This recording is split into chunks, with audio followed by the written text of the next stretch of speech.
Just briefly on the agenda, we're going to start with a very short introduction that we are now going through. We are going to then get into the topic of the impact of COVID-19 on ceasefires and peace processes.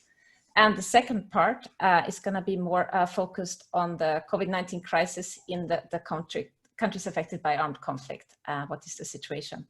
Then we will have a moment of discussion. We hope also that you will submit some questions that we can then bring to the participants. And then around 4:30 we'll be wrapping up. So we have a busy schedule and I hope we're going to be really advanced also on looking forward on what we can do.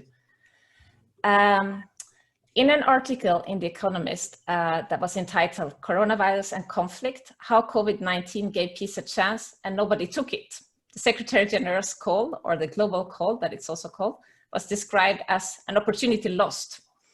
Others have also made a similar assessment that it was an opportunity lost. We, on the contrary, have decided to be forward-looking, and we are calling this event Ceasefire in the Time of COVID-19, an Opportunity for Peace.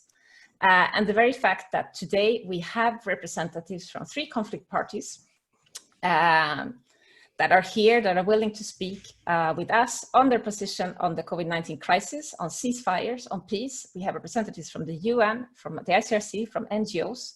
In the audience, we have many states, international agencies, civil society. We think that this is a sign that many people are willing to give peace a chance.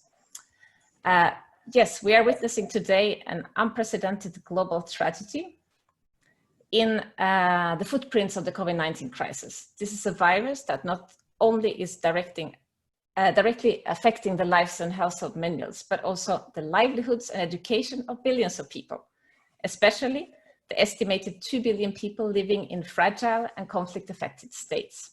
In the context of such countries with limited and sometimes collapsed health systems, vulnerable communities, displaced persons and refugees find themselves in clamped areas with limited sanitation.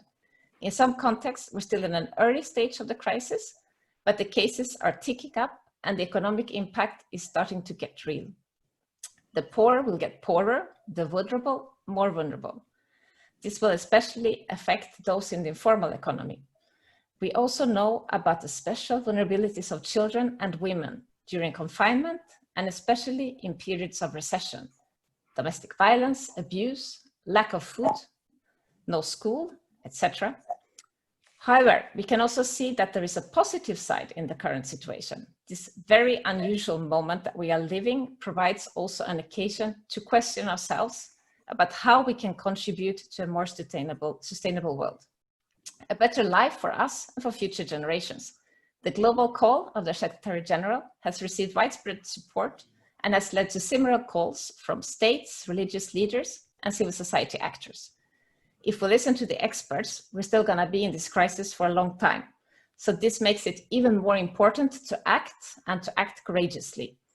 So we have asked our guests today to come with a very constructive approach, and we are all here to think not only about what others can do, but what we can do ourselves.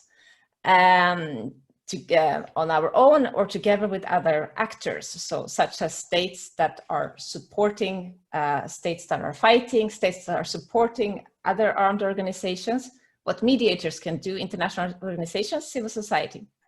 And there is a special question that goes out here to the armed organizations with us or that may be listening to keep in the back of the minds.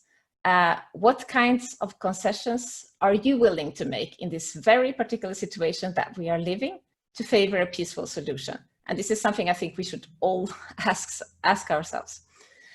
So there have been some discussions on the responses to the different, that the different organizations have made to the call, but little has been heard from the conflict actors themselves.